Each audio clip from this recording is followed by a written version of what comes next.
Всем привет,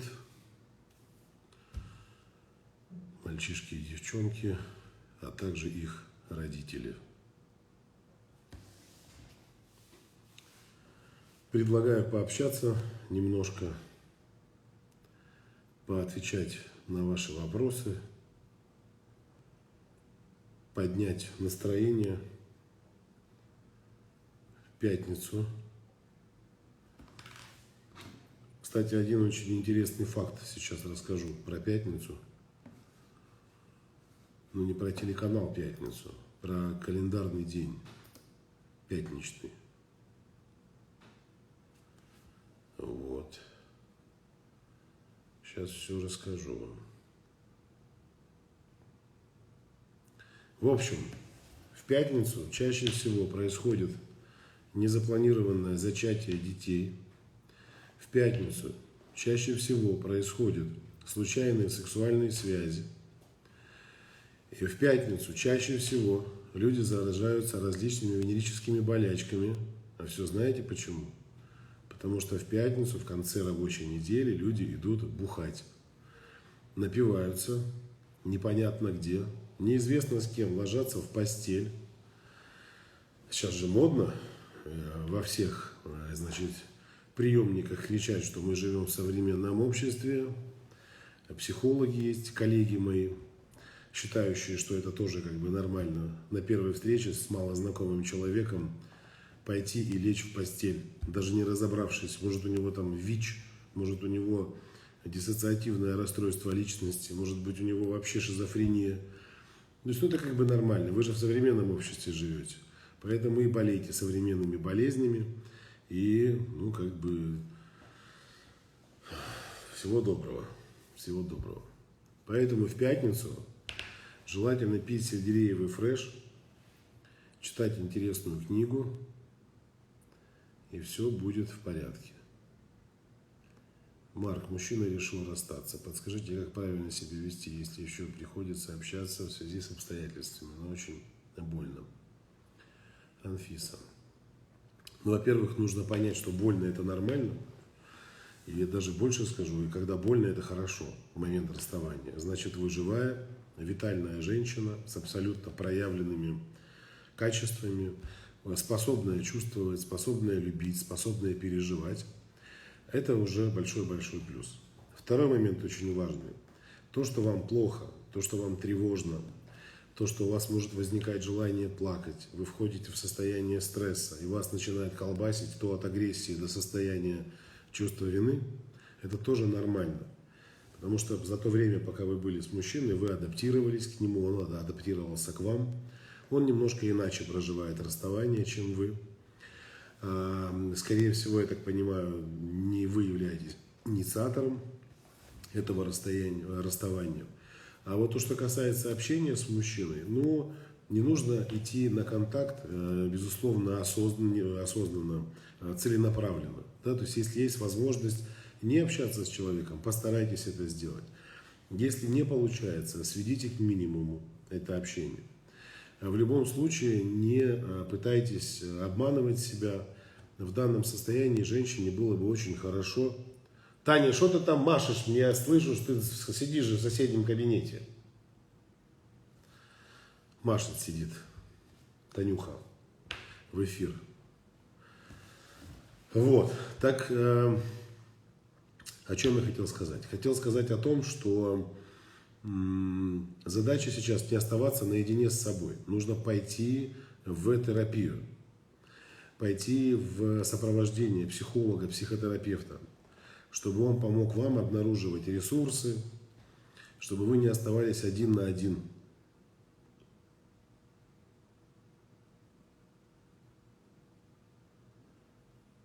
Так, расскажите о знакомстве с вашей женой. Вы говорили, что она была с вами, когда у вас ничего не было.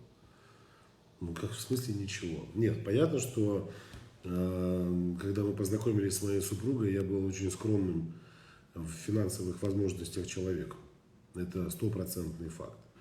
То, что после встречи со своей любимой женщиной я начал многократно расти, это тоже стопроцентный факт. То, что она предложила к этому свою, я не скажу руку, а свою душу и любовь, Это стопроцентный факт.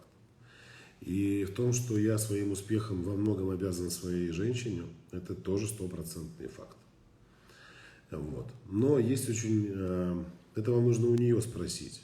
Я могу лишь поделиться своим видением происходящего. Когда женщина входит в отношения, но при этом у нее запрос на жизнь совсем другой, нежели тот, который может дать ей мужчина, это все нужно проговаривать изначально, на берегу. Да? То есть, когда женщина говорит, мне ничего не надо, ну это ерунда полнейшая. А когда женщина говорит, мне надо много, я хочу жить вот так, вот так, вот так, мне нравится туда-то летать, мне нравится такая одежда, мне нравится такая сумка, мне нравится вот такая квартира и вот такой дом. Я не хочу от этого отказываться, но ты для меня первичнее. Я верю, что ты меня любишь, и мы вместе с тобой к этому придем. Я готова тебя поддерживать и готова к этим трудностям. И когда это все проговаривается, естественно, еще от мужчины многое зависит. Я парень амбициозный, мне нужно все и сразу. Не все и сразу получается, но хотелось бы. И когда все эти ценности и цели совпадают, конечно, все очень быстро реализуется. Ну, не моментально, а очень быстро. Очень быстро. Так. Секунду. Здравствуйте. Парень живет в другом городе. Встречаемся 2 года. Приезжает ко мне, не планирует. Переезжать ко мне не планирует. Говорит, что не хочет жить в нищете, так как придется всю зарплату отдавать за съем квартиры. Как быть? Здесь нужно выбирать вам, Валерия. Вам парень, вот в принципе, знаете, его даже обвинить не в чем. Вот правда. На эмоциях, конечно, можно сказать, вот там такой плохой. А с другой стороны, он говорит правду. Он прямо, конкретно отвечает на ваш вопрос. Я не готов отдавать всю зарплату на то, чтобы быть с тобой. Но эти отношения небезопасны для женской психики, конкретно для вашей. По одной простой причине. Любая женщина, которая ложится в постель с мужчиной и начинает с ним выстраивать отношения, хотите вы этого, не хотите, так устроен ваш организм, что вы начинаете этого мужчину воспринимать как продолжителя рода, как отца ваших будущих детей, как защитника. И вы ждете от этого человека дальнейших действий, то есть планы на настоящее и на будущее. Там планов нет, он себя содержать не может. А приезжает к вам, потому что ему удобно так. Приехать из другого города, провести время, заняться сексом, погулять, поговорить, посмеяться. Понимаете? И еще раз, то есть его не обвинишь в этом. Он вот такой, какой он есть. У него нет денег жить с вами. Он вам прямо это говорит. У меня нет денег. Ваша задача какая? Вы ждете дальше в надежде, что он рано или поздно будет зарабатывать столько, что ему хватит на съем квартиры. Либо ничего не ждете и выбираете себе мужчину в соответствии со своими ценностями и запросами. Зрелого, который готов уже к строению отношений. А не ездить вот это вот друг к другу 2 года подряд. Вопрос. Если отношения это риск, то мужчины всех своих последующих жен предупреждают, что это брак не последний, что он может просто перегореть. Ну нет. Отношения это риск, да. Любые отношения риск. Отношения с врачом это риск, но вдруг у него что-то не получится, и человек может умереть на операционном столе. Это риск. Отношения с авиакомпанией это риск. Отношения с пилотом это риск. Он может что-нибудь не так сделать, самолет разобьется. Авиакомпания не обслужила самолет, он тоже разбился. Везде есть определенные риски. Их никто не исключал никогда. В отношениях мужчины и женщины то же самое. Когда мы встречаемся, у нас есть определенный запрос на отношения. В этих отношениях мы идем в развитие, либо в деградацию. Если в отношениях людей объединяет нечто большее, чем только эмоциональность, сексуальность и вот эта эйфория гормональная, эти отношения долговечны. Если отношения объединяет исключительно гормональная система временно, влюбленность, эмоции, и там нет никакого развития, все, ничего уже не получится. Вот там риски повышаются. И вот эта система оценки рисков, когда мы входим в отношения, она действительно требует очень досконального изучения. Понимаете? Потому что когда, вот если мы берем ваши шансы на, допустим, счастливые отношения с партнером, есть специальные тесты. Я сейчас не буду говорить название. У меня на моих программах я тоже часто рассказываю об этом. И у меня сейчас будет программа, удобная или уникальная. Через 2 недели стартует она. По-моему, через 2, да. 18 или нет, не через 2. Сейчас я скажу точно. Когда у меня старт программы. Я там буду рассказывать тоже подробно по поводу, да, 18 июля, через неделю получается. Стартует программа, ссылка у меня в шапке профиля есть. Называется «Я такая одна, удобная или уникальная». 5 вебинаров, 5 дней, по 2 часа, по 1,5-2 часа каждый вебинар длится. Так вот, женщина даже до знакомства с мужчиной может уже для себя определить вот эту шкалу риска. Каким образом она потом будет с ним общаться? Она встречает своего мужчину, как ей кажется, партнера. Начинается общение, и она понимает, что эта шкала, эти риски только лишь усиливаются. То есть они не становятся ниже риски, а наоборот возрастают. Я приведу очень простой пример. Одна из ценностей женщины – это выйти замуж и создать семью. Я сейчас не говорю про фанатичное желание, когда она бегает и трясется: дайте мужика, дайте мужика, дайте мне мужика. Не об этом. Но у нее есть такая цель. Она понимает, что рано или поздно она будет создавать семью. А он не хочет создавать семью. Риски на то, что вы будете счастливы, повышаются или понижаются? Это касается абсолютно всего. Сюда же можно отнести и сексуальные отношения, сюда же можно отнести интеллектуальное взаимодействие, ценности, принципы жизненные, взгляды на жизнь, семейная грамотность, финансовая, бытовая и не только. И если ты видишь, что ты везде разлетаешься с мужчиной в разные стороны, ты не совпадаешь с ним, то о чем это говорит? Это говорит о том, что как только закончится влюбленность, эйфория гормональная, вы все разлетитесь в разные стороны.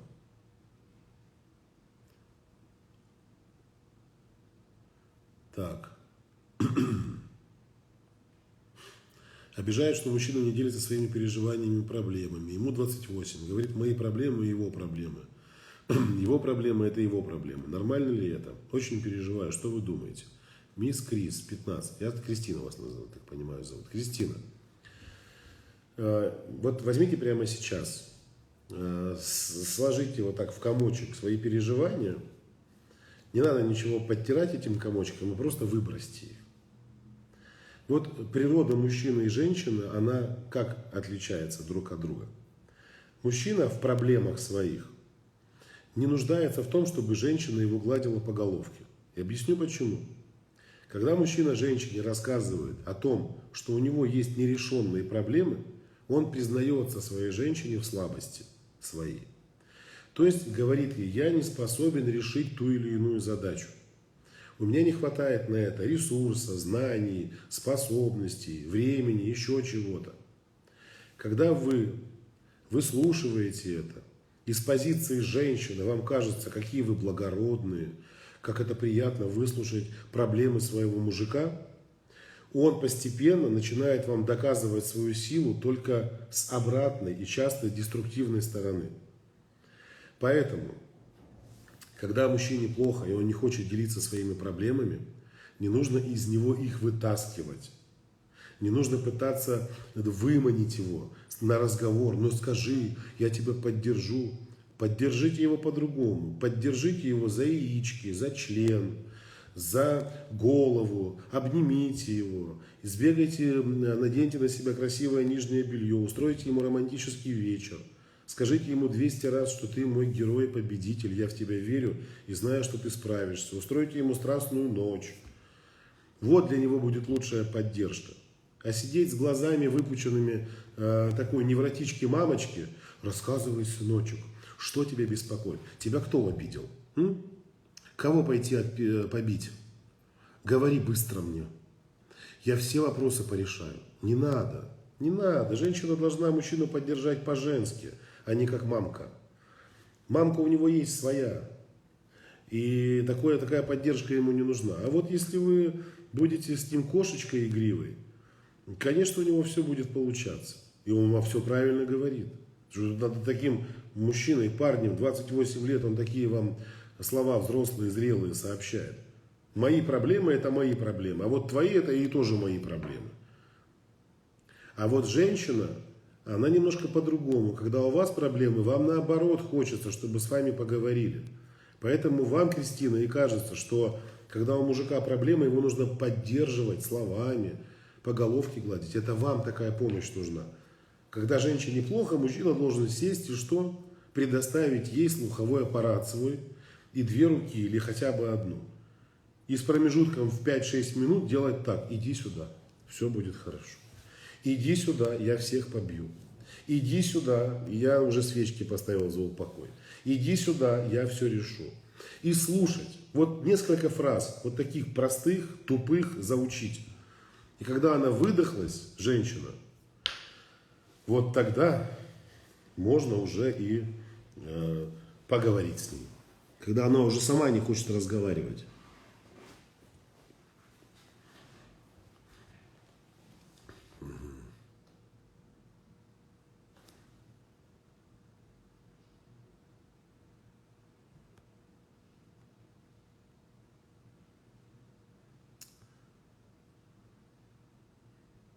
Сейчас.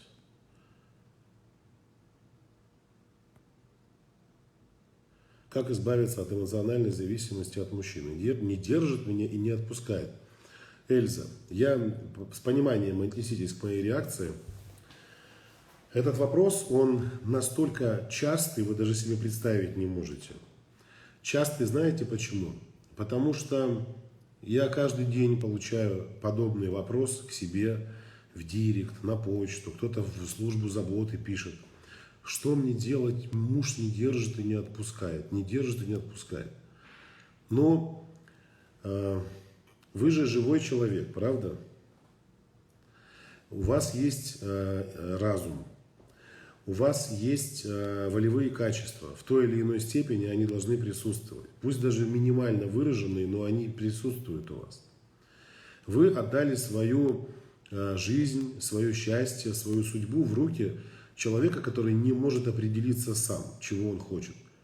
И не держит, и не отпускает. Проснитесь. Вы не кусочек туалетной бумаги, что вами можно подтереться и либо держать, либо смыть. Либо смыть или не смыть. Вы человек.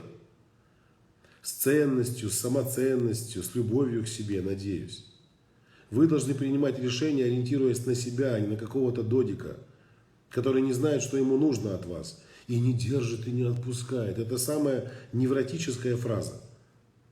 И мне кажется, уже психологи и психотерапевты сами нуждаются в психологах и психотерапевтах, когда слышат подобную фразу.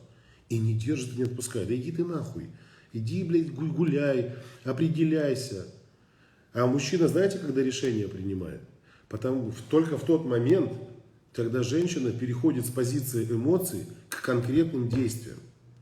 Запомните это раз и навсегда. Договориться мужчина и женщина могут 2 способами.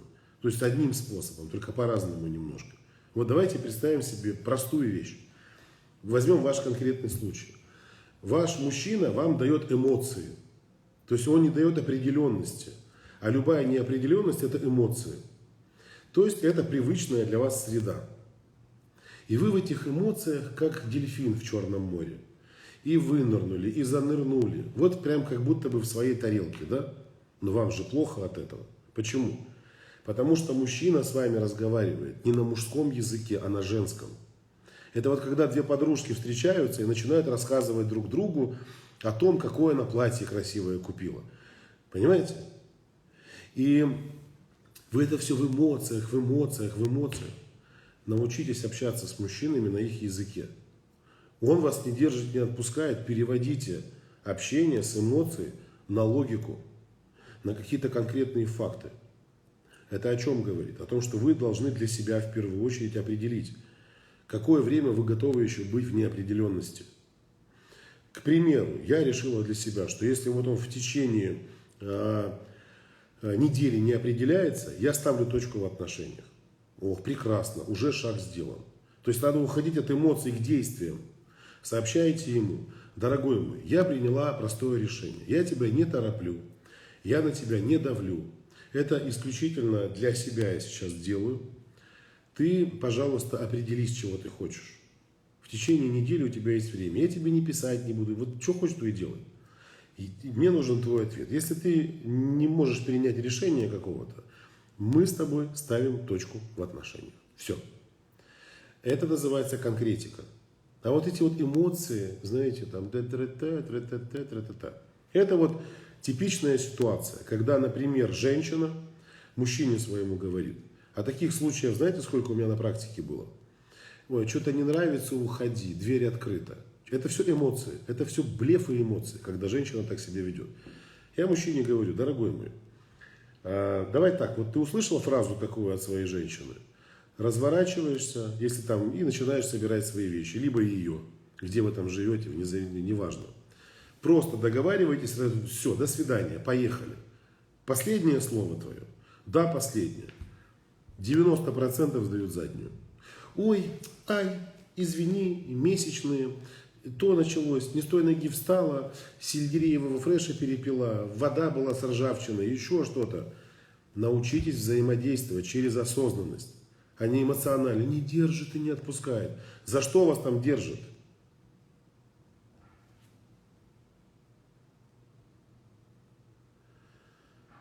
Ах, ладно, мой молодой человек дает мне все время плохие эмоции. После разговора даже какие-то ощущения типа меня обосрали. Вот что делать?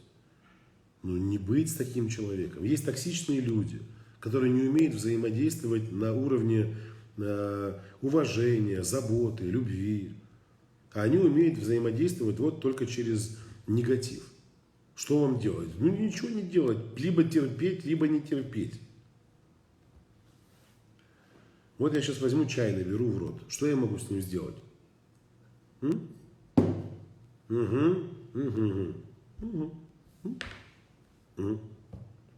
Проглотил. Два варианта. Я не могу держать бесконечно полный рот жидкости. Мне рано или поздно нужно что сделать? Либо проглотить, либо выплюнуть. До тех пор, пока у меня находится жидкость во рту, я безмолвен, я ограничен в своих действиях, я не могу разговаривать, не могу спокойно заниматься своими делами. Понимаете? Так же и здесь. Вы не можете бесконечно быть в воздухе. Вы можете либо смириться с ситуацией, что у вас мужчина негативщик, и любить его вот такого, если получится. Либо не принимать, выплюнуть. Но вы должны понять одну простую вещь, что для человеческого организма, неважно, мужчина это или женщина, находиться в постоянном стрессе категорически запрещено. Это семимильные шаги к своей погибели, к каким-то хроническим болячкам.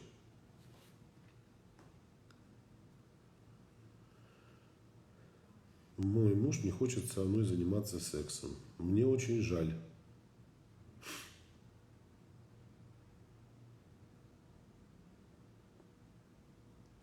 Абьюзер хочет изменить себя. Это возможно? Если это его добровольное желание, Юлия, если это не давление извне, если это не манипуляция с вашей стороны, такое часто бывает.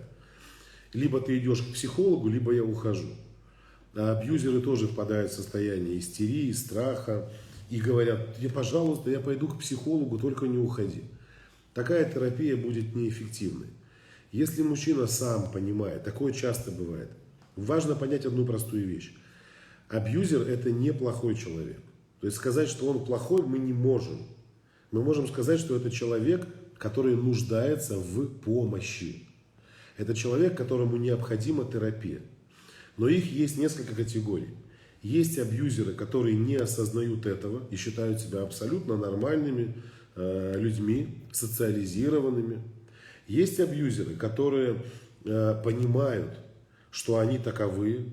Они даже где-то бессознательно совершают действия, от которых они сами осознают последствия, ужас этих действий.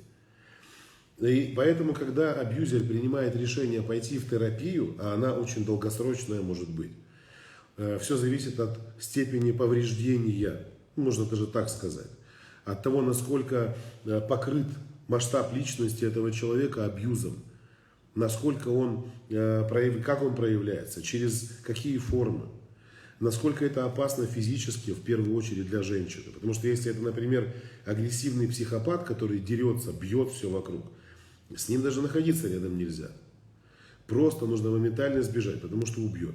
Неосторожно ударит где-нибудь, не дай бог.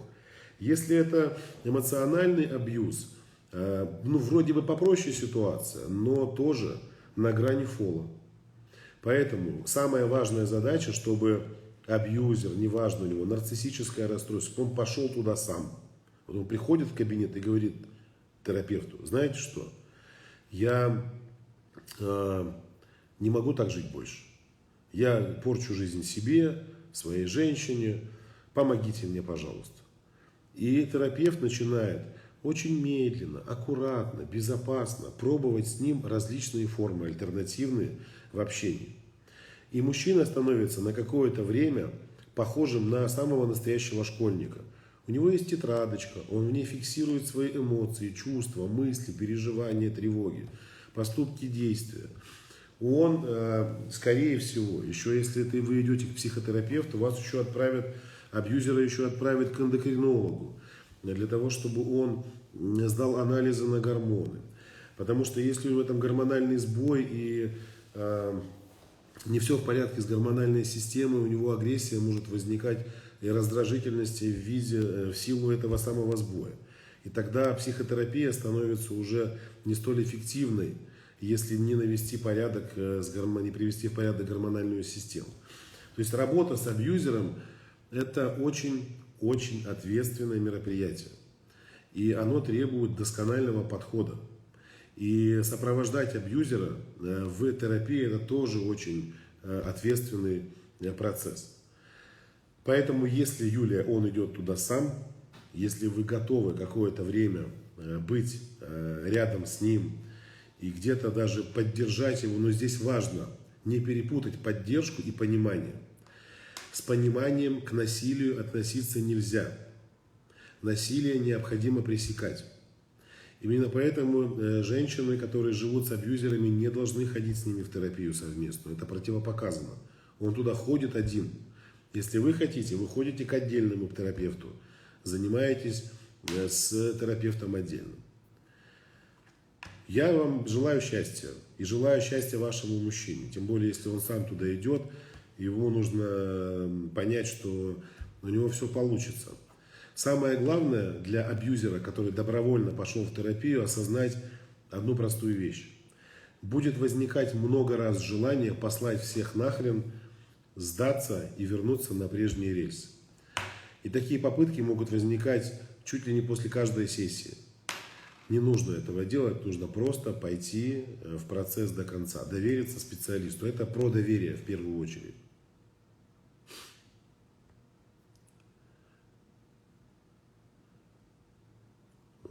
Как понять, я абьюзер или нет.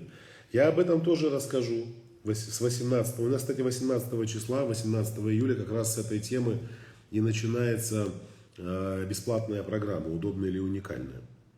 Еще раз повторюсь, у меня есть ссылка на регистрацию в верхней части профиля моего. Заходите, по ссылке переходите, выбираете, я такая одна удобная или уникальная, и регистрируетесь, и мы уже в понедельник будем разбираться. И в личных границах, и в абьюзе, и в позиции жертвы, агрессора, спасателя в треугольнике Карпмана. Будет очень информативно. Так.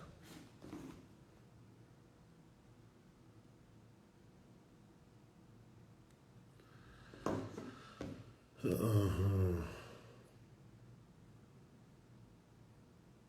Сейчас.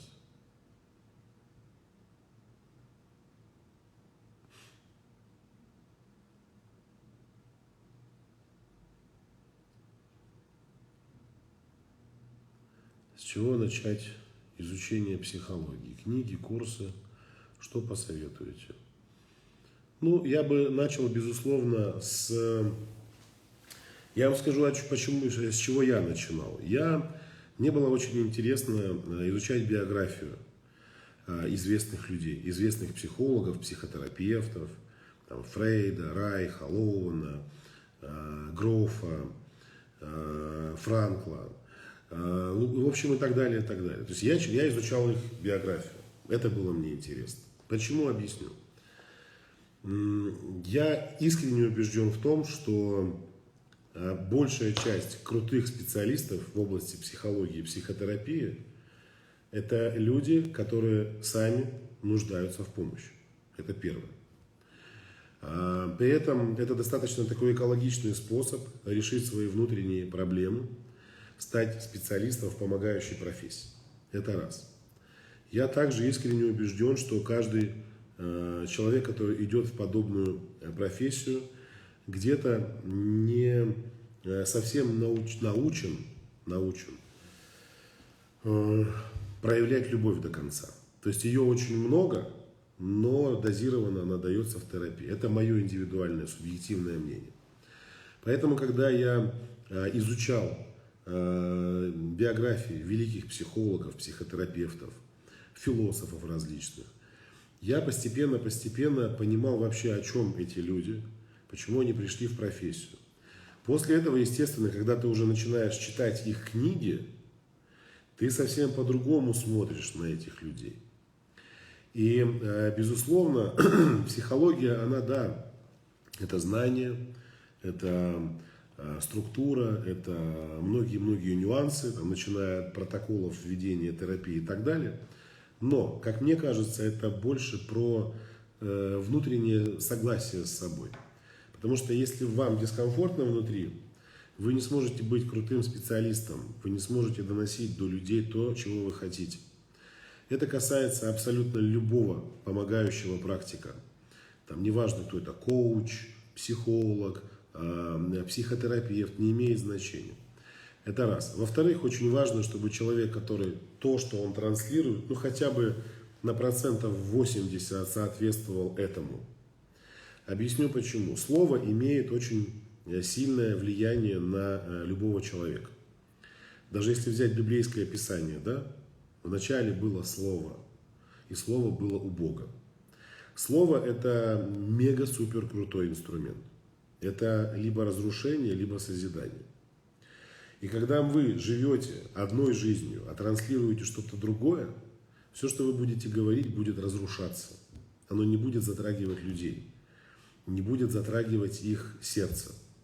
Когда психолог, либо помогающий практик приходит к такому внутреннему согласию с собой, когда он приводит свою жизнь в соответствии с тем, чем он хочет поделиться, совсем другой эффект. Все совершенно по-другому. Это то же самое, когда человек, у которого нет денег и успеха, начинает рассказывать про деньги и успех.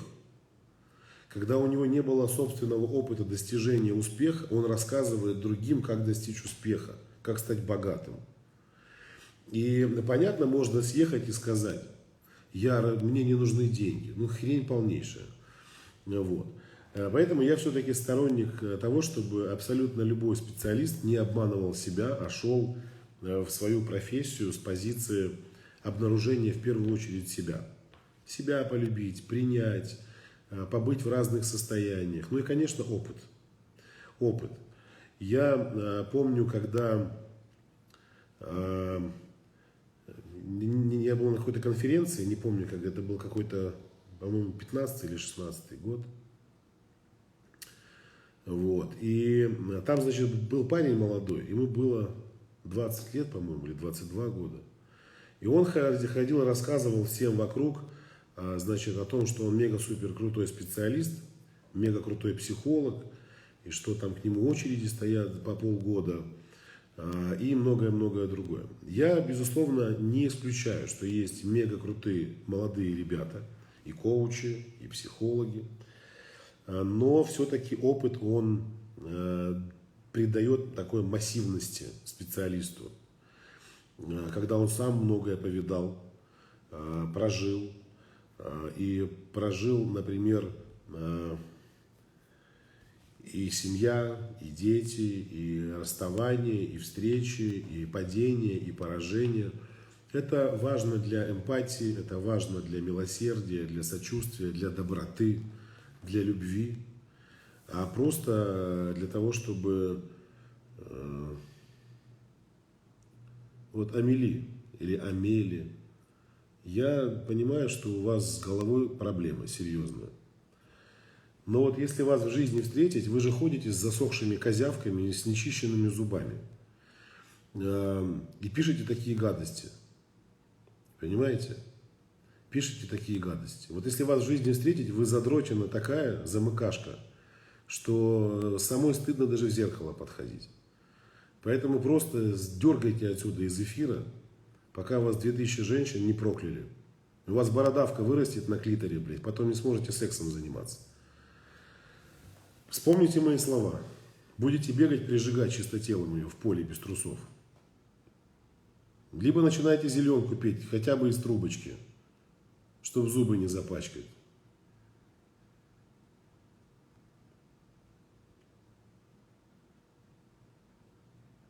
Да надо такие люди. Где, откуда вы беретесь? Я всегда искренне убежден в том, что вот такое, знаете, в меня постоянно какое-то поле хороших, добрых людей. И обязательно появится вот этот какой-то объект, сбежавший из психиатрической клиники.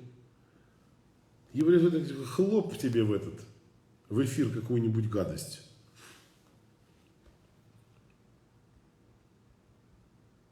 Так что давайте, идите за чистотелом уже.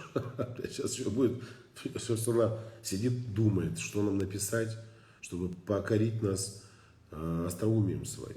Пусть пишет. Пусть пишет. Так.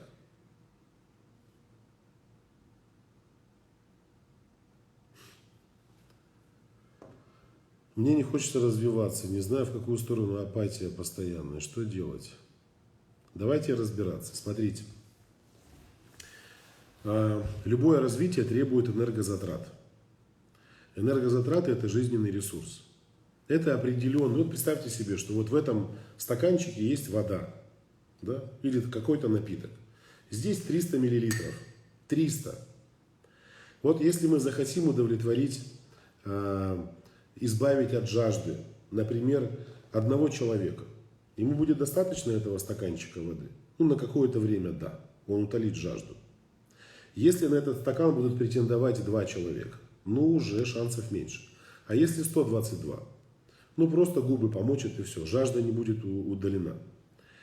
Так же и у вас. У вас есть определенный объем энергии, который вы получаете. Этот объем энергии может расходоваться. Неизвестно куда вам. Вы можете даже не понимать, куда он уходит. Это может быть семья, это могут быть отношения, это может быть работа, это могут быть ваши внутренние какие-то проблемы, установки, убеждения, постоянный стресс, могут быть проблемы со здоровьем. Этой энергии вам не хватает на то, чтобы вы жили нормально. Там начинает еще страдать, скорее всего, вегетативная нервная система. Энергоресурс начинает превращаться в такую, знаете, просто никчемное топливо. Ну вот. Я парень. Так тем более парень ты, блин. Дебилоид, блин. Парень. Так вот. Получается следующее. Что этой энергии не хватает. Вы ее отдаете, но получать... Сейчас, одну секунду, я этого гоблина заблокирую. Вот. Не пополняете ресурсы. И теперь, когда вы задаетесь вопросом, идти в развитие, энергии на это нет. Организм уже распределил затраты ваши энергетические. Поэтому ваша задача, прежде чем задуматься, как идти в развитие, нужно избавить себя от излишних энергозатрат, от стресса, привести в порядок границы личного пространства, чтобы эта энергия была на развитие. А поэтому желание не возникает. Как оно может возникнуть? Не нужно сейчас думать о развитии. Сейчас нужно пойти в сторону энергосбережения. Понять, где я могу брать ресурсы для себя. Вот ко мне недавно женщина обращалась, пишет так, так и так. У меня нет ресурсов, чтобы развивался мой бизнес. как он будет развиваться? У нее муж алкоголик, который 7 лет бухает, нигде не работает, и несколько раз там в 2 месяца бьет ее. Понимаете? У нее мама токсичная, абьюзерша, которая вынесла ей весь мозг уже, свесила на нее свои ноги, унижает ее, обесценивает, упрекает ее в том, что она не захотела стать юристом и пойти по ее стопам, а решила стать бизнес-вумен. И дальше. Можете себе представить, где ей взять эту энергию? Негде просто. Поэтому женщине очень важно в первую очередь избавиться от лишних энергозатрат, от токсичных отношений. Так, что делать, если девушка-абьюзер часто с позиции жертвы выводит ситуацию к чувству вины и извинениями и подвигом? Хочется синергии, как быть? Интересно ваше мнение. А вы же поймите, что я как-то тоже записывал это интервью, по-моему, было, или просто видео, не помню. В общем, такое часто бывает. Есть женщины, которые находятся в сильном состоянии гормональной зависимости. Какой зависимости? Они привыкли быть в стрессе. Когда женщина погружается в состояние стресса, у нас организмом начинают вырабатываться определенные формулы гормональные, которые могут в том числе вызывать сильное привыкание. И иногда это первый момент. Поэтому для того, чтобы ей получить этот гормональный коктейль, она вынуждает вас конфликтовать, доводится до состояния истерики, вы поругались, она временно насытила себя этими гормонами, удовлетворила запросы психики и опять мир и покой. То есть такие 4 фазы абьюза. Как они выглядят? Первая фаза – это когда женщина накапливает, женщина-абьюзер, либо мужчина, неважно. Когда абьюзер накапливает негативные эмоции. Накапливает, ничего не выговаривает, не садится разговаривать, не обсуждает, а просто аккумулирует их, контейнирует. Когда эти негативные состояния уже достигают определенного уровня, женщина переходит, абьюзер, например, к конфликту, то есть к насилию. Насилие может быть абсолютно разным. Это может быть тоже чувство вины, понимаете? Все что угодно. Это может быть прямая агрессия. То есть абьюзер пошел в атаку. Атака завершена. Следующий этап – этап примирения. Как только произошел этап примирения, между абьюзером и жертвой временно выстраиваются вроде бы хорошие отношения. Они стараются слышать друг друга, понимать друг друга. И с этого 3-го этапа выходят на 4-й, на этап нейтрального состояния. То есть когда уже нет эмоций, нет опять прекрасных отношений, вроде бы все ровно, ничего не происходит, и опять цикл повторяется. Опять к 1-му этапу накапливаем агрессию, накапливаем и опять конфликт. Это первый момент, да, то есть очень важно понимать это, осознавать. Поэтому я рекомендую вам, я прошу прощения, не знаю, как вас зовут, мужчина, который написал. Нужно отследить, какие циклы у вас проходят, как часто это происходит, и прямо записывать себе. Потому что я часто рекомендую жертвам абьюза делать это. То есть понаблюдать, какой период мужчина накапливает эмоции. Он чем-то недоволен, и вы видите по нему это, напряжение появляется. Потом пошел акт насилия. Скандалы, упреки, что-то там выясняете, он может подавлять либо женщина, если она абьюзер. Потом пошли в примирение. То есть попробуйте прям календарно, по календарю зафиксировать, как это происходит. То есть человеку, который взаимодействует с абьюзером, очень важно научиться читать пространство. Следующий важный момент, это, конечно, страх близких отношений. Вот если мы говорим сейчас про ваш случай, то есть выходить на контакт через чувство вины.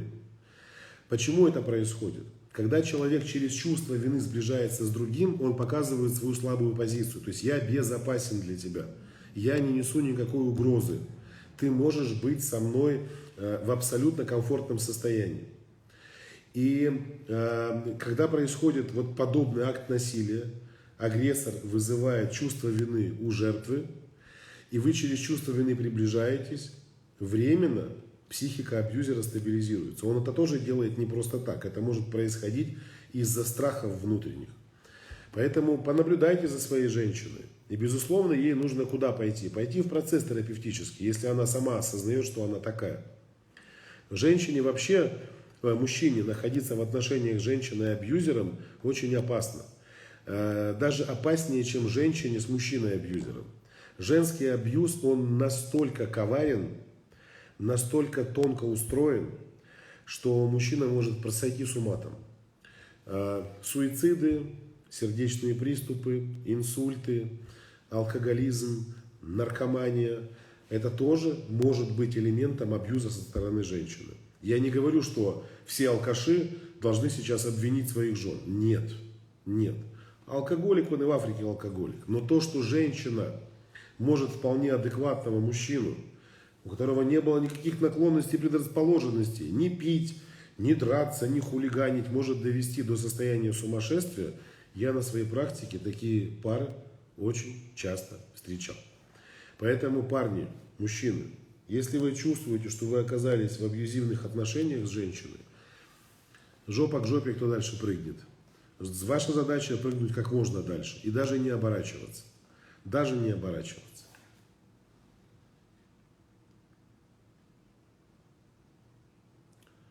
Так.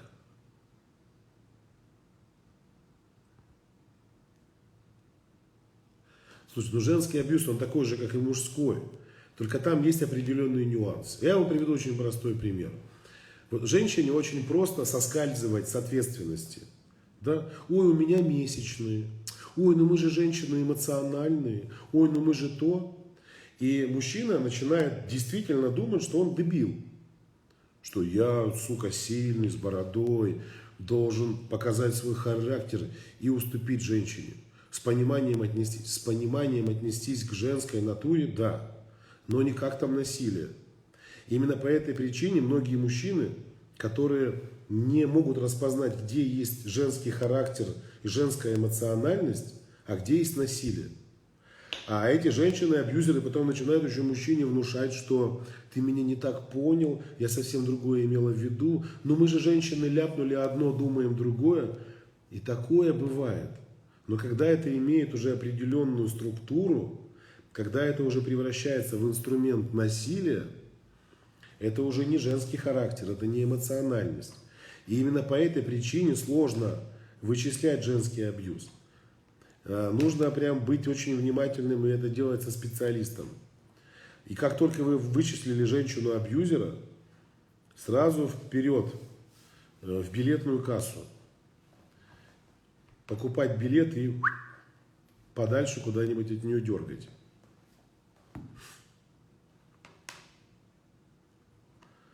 Можно прийти к нормальным отношениям, когда два абьюзера. Можно, если оба идут в терапию, работают над собой. Вы должны понять одну простую вещь. Абьюз – это про осознанность.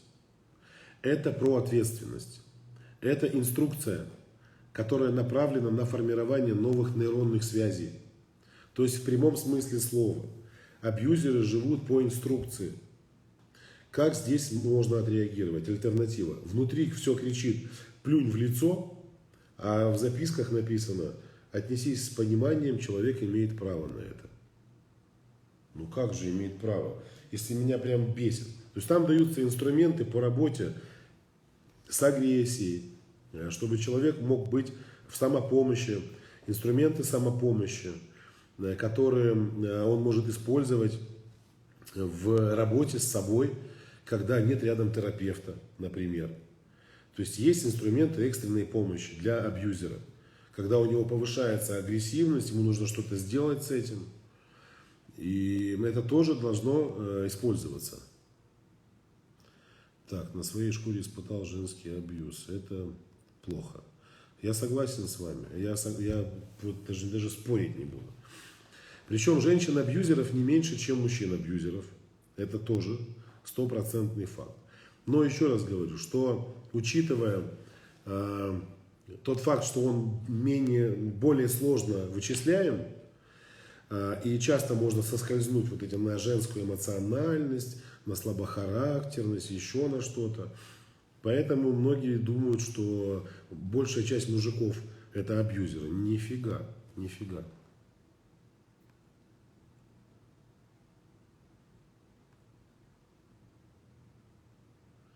От того, что чистоплотно, я абьюзер с детьми, они пачкают, а я как псих кричу, как избавиться? Может, это вообще у вас ОКР, обсессивно-компульсивное расстройство. Знаете, когда люди там руки моют 55 раз за минуту, 22 раза проверяют, ручка дверная, там замок закрыт или нет, возвращаются домой.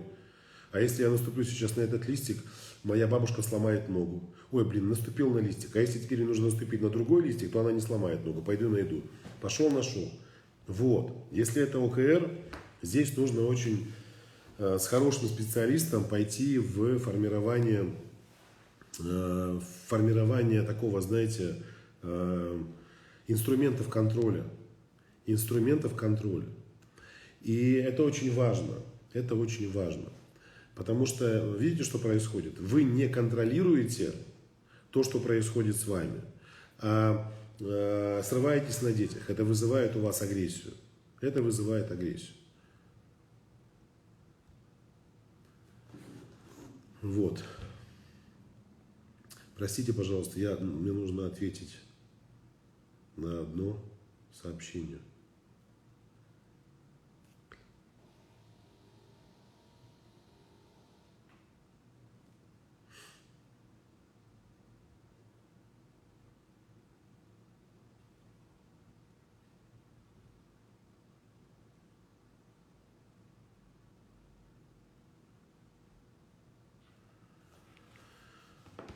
Ладно, сейчас, хорошо. Как отличить эмоциональность от абьюза? В понедельник, 18 числа, на бесплатном вебинаре я буду рассказывать об этом. Ссылка в шапке профиля у меня.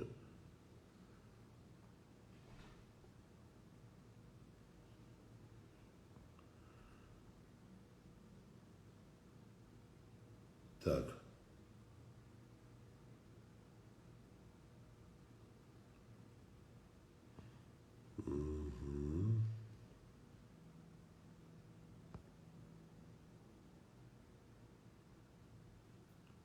Секунду. А может быть элементы абьюза у всех людей? Мы же не знаем психологию. Не может быть, а так и есть. Не может быть, а так и есть. Абьюзивные наклонности есть у каждого человека. Абсолютно у каждого. В зависимости от того, насколько психологически зрел человек, он может их применять, либо не применять. Абсолютно любой человек, в зависимости от обстоятельств, может превратиться в самого гнусного абьюзера. Понимаете? Любой человек, вот любой из тех, кто присутствует здесь, я в том числе, многое зависит от обстоятельств.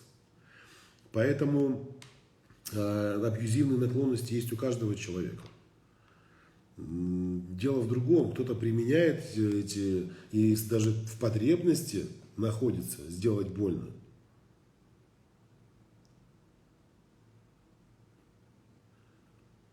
Так. Как сказать мужчине, что нужно начать жить вместе, чтобы понять, подходим мы друг другу или нет, для дальнейшей жизни, чтобы не терять время на встречалке?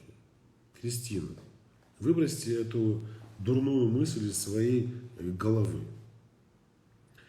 Для того, чтобы понять, подходите вы друг другу или нет, не надо жить вместе.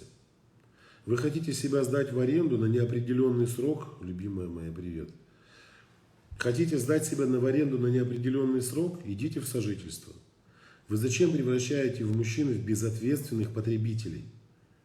Если с завтрашнего дня все женщины перестанут жить с мужчинами до создания семьи официальной, у нас мужчины начнут меняться в лучшую сторону.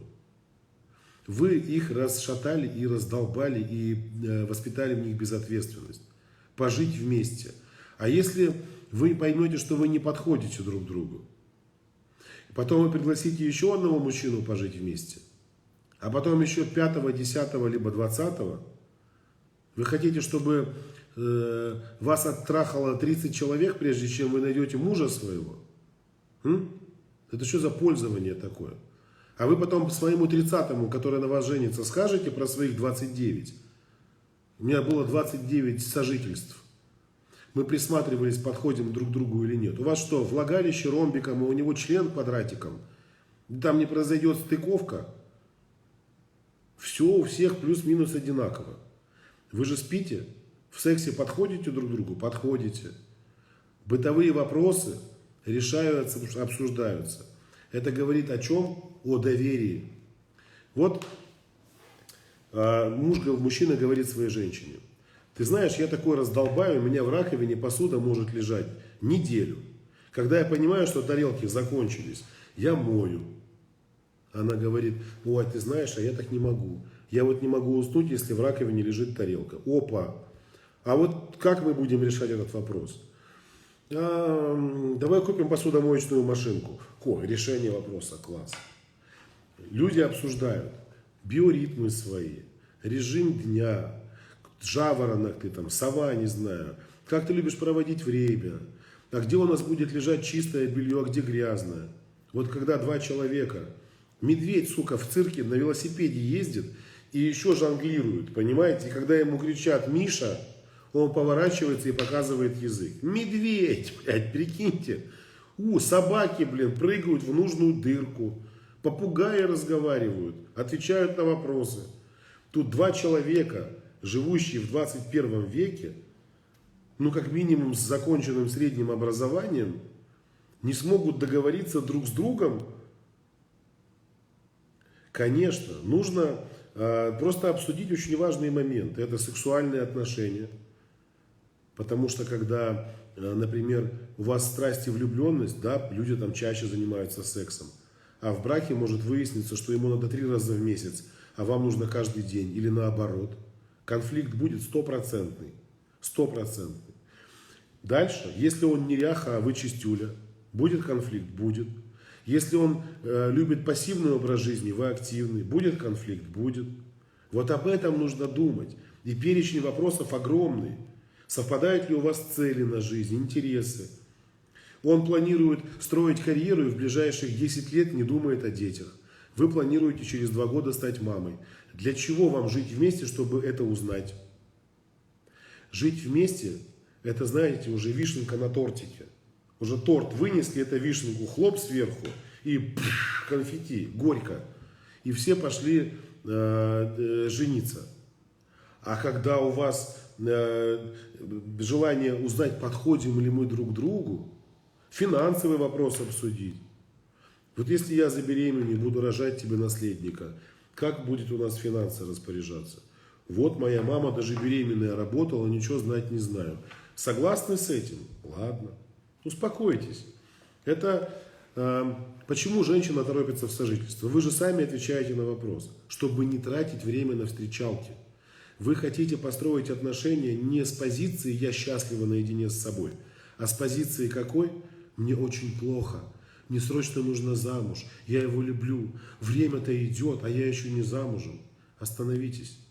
Женщина должна идти в отношения с мужчиной, когда она счастлива наедине с собой. У нас заканчивается время эфира, сейчас он отключится. Я выйду еще в эфир завтра и послезавтра. Постараемся почаще общаться, буду наверстывать упущенное время, так как долго не выходил в эфир. Поэтому присоединяйтесь завтра тоже к эфиру, я анонс сделаю заранее, постараюсь. Если нет, то так внезапно появлюсь. Ссылка на регистрацию на бесплатную программу мою, которая с 18 июля стартует, у меня в шапке профиля. Всех благодарю за эфир, его обязательно сохраню. Начинайте любить себя. Завтра продолжим общение на интересные темы. Всем пока-пока, мужчинам жму руку.